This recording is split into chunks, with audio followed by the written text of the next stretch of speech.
Hi guys, something I love about Victoria Derbyshire is that she's able to destroy politicians while still enjoying her morning coffee. So what the Conservatives are trying to do is convince people that the last 14 years that they had in power did not exist. If people forget, then maybe they'll vote for them again.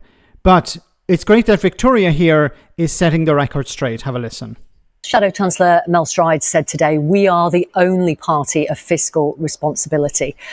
Actually, I wonder if you are the only party who more than doubled national debt over 14 years from $1 trillion to more than $2 trillion. The party of Liz Truss and the mini budget, the party who increased the welfare budget by over $1 billion in the time you were in power. Just by saying you're the party of fiscal responsibility doesn't make it true, does it? No, and that's why it's important to set out really clear policies as to how we will bring the welfare budget down. You make a fair challenge about our time in office, and particularly I think context is vital for this conversation because the COVID pandemic saw the welfare budget balloon.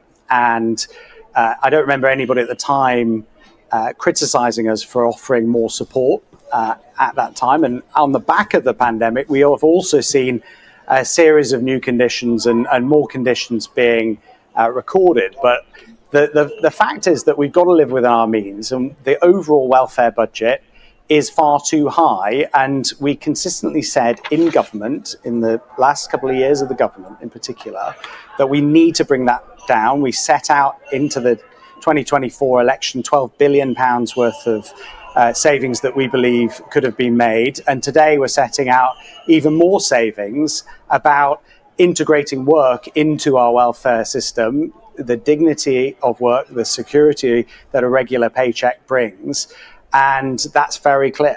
Okay. And it's a clear dividing line, I think, with Labour, who cannot make any progress on reducing the welfare budget as it currently stands. Right. Well, you have said in the last 24, 48 hours, you'd cut the civil service, reduce the rate at which the benefits bill is growing, and reduce the numbers in asylum hotels. And yet the civil service headcount increased by 22% on your watch. Working age disability benefits increased by 50%. Disability benefits for anxiety and depression doubled on your watch. The number of working age adults on workless benefits jumped by 1 million on your watch. The number of asylum seekers in government funded accommodation doubled on your watch. It sounds like you're gaslighting the voters.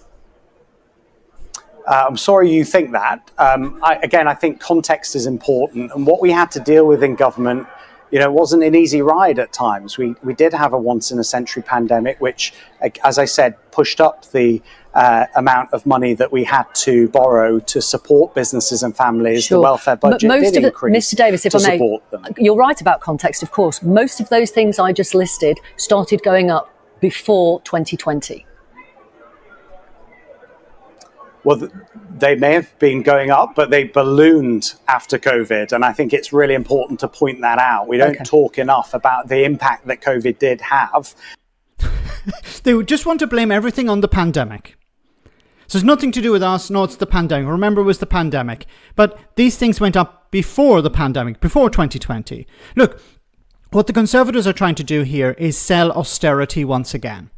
Notice that he doesn't use the word cuts, he used the word savings. We need to find savings in the welfare budget. The budget is too big, we need to bring it down. We need to find savings. Of course, he's not going to say cuts because cuts are negative. Savings are positive, but the impact on people would be the same. Austerity. And this is what the Tories are constantly pushing. That when they talk about welfare reform, they're talking about cuts to welfare.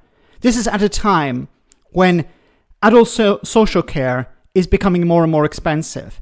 This is at a time when the population is growing and the population is getting older. So, of course, as an older population requires more support from the NHS and social care, it's going to become more expensive. So the welfare budget will have to increase. Like they will say in response, yes, but we can save money on AI and cutting staff and stuff like this. But that's not going to bring down the cost generally of support that needs to be provided to an aging population. Yes, you can find savings with AI, but the entire budget itself has to increase because the population is getting older and the population is increasing. And at the same time, if you're putting up barriers for people to come in and work in social care or in the NHS, then it's going to become more expensive to hire those staff. So it's important that the Conservatives are held to account here. And we need more journalists like Victoria Derbyshire. Because what they're trying to do, of course, is to convince people that the last 14 years didn't happen. And if you do actually challenge them on that, it's not their fault, it's somebody else's fault. It's the pandemic's fault, or it's the European Union's fault before that. They need to be challenged on this because they're hoping that people will forget by the time the next election rolls around. And people will say, well, maybe we should give the Conservatives a chance. No, that would be a disaster once again.